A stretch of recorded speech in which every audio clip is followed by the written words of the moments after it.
Alright, hello. We're going to be reviewing Aeon Command here. This is made by Bat Country Games, available on Dasura, and believe they're trying to get greenlit on Steam right now. So, alright, let's go ahead and just jump into the campaign here. I've already completed a couple missions, so let's go ahead and do the newest one here. So there are several different campaigns here. It took me looks like there's about I don't know, 10 or so missions per campaign here. It took me about a little over an hour to beat the first campaign and get almost halfway through the second one. So the campaign isn't that long. But as you can see here, there is multiplayer. There is a skirmish mode. So let's go ahead and jump in here. Multiplayer is probably where most people will be spending their time with this game. There's not really a lot of strategy to it if you're playing against a computer. But in multiplayer, I imagine there would be. So here we are building miners right here. They are going to gather resources, which you can see down here in this corner. The diamonds let me build stuff. The electricity lets me use powers. And these cogs up here will let me buy permanent upgrades that carry throughout all the missions. Up here you can see this is the mini-map. It is not like a circle or anything. It is a long rectangular field. That's what the playing field is right there. So whenever you build stuff, you don't click and highlight them or anything. They go ahead and they just start doing their jobs. Same goes for the offensive ships. They will automatically start flying across to the enemy base over here, and they'll attack anything that gets in the way. So the goal here is to build a good right here I'm going to research a bomber real quick. Build a good combination of ships at the same time.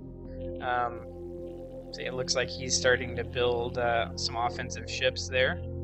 So I've saved up resources. I'm going to start outputting some offense here. Now, when I'm playing against the computer, so far, I've won every time by just spamming fighters. So, right here you can upgrade ships. So it's not really hard. The campaign missions aren't that hard. Go ahead and purchase that since it's the mission up here. But as you can see here, the ships just kind of collide into each other in the middle. Go ahead and spawn some sappers here.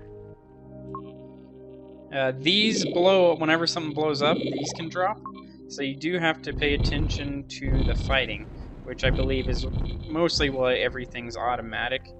So you don't have to set at your base and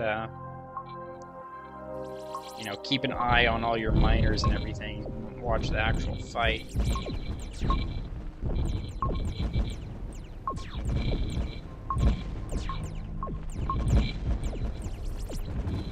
The ultimate goal is to destroy this mothership here. That is the enemy mothership.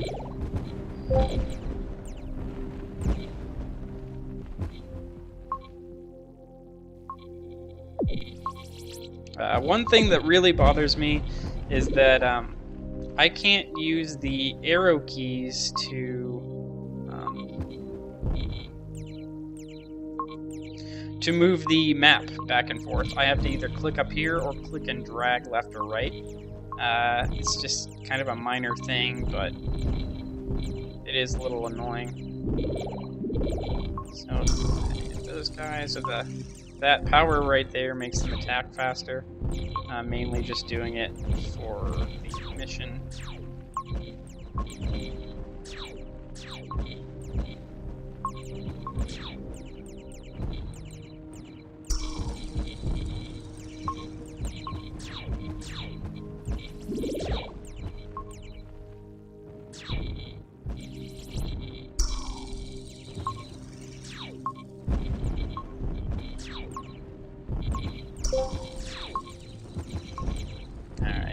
completed all the missions. Now I just need to destroy this mothership, which I think I put that on there, guys, which looks like it's going pretty well. But as you can see, all I did, like, I am not really doing any type of strategy here. I am just spamming units. That's all I'm doing. And so far, every bit of the campaign has been that same way. So you can get ships that, for example, will shield your other ships, or will attack multiple enemies and stuff like that. So I imagine in the multiplayer, there is strategy involved in it. You know, in the build order. That's entirely what the game's based around, pretty much, is build order. You can get different powers besides the attack speed one I had. There's one that repairs. There's a nuke you can get if you're playing as Alliance. That just blows up a lot of ships, or does a lot of damage. It doesn't necessarily blow them up, but as you play, you get cogs. So down here we got our cogs. We got 10. So I could go in here, and for 2 cogs, I could increase the whole strength and weapon power of the mothership, or something like that. And these carry throughout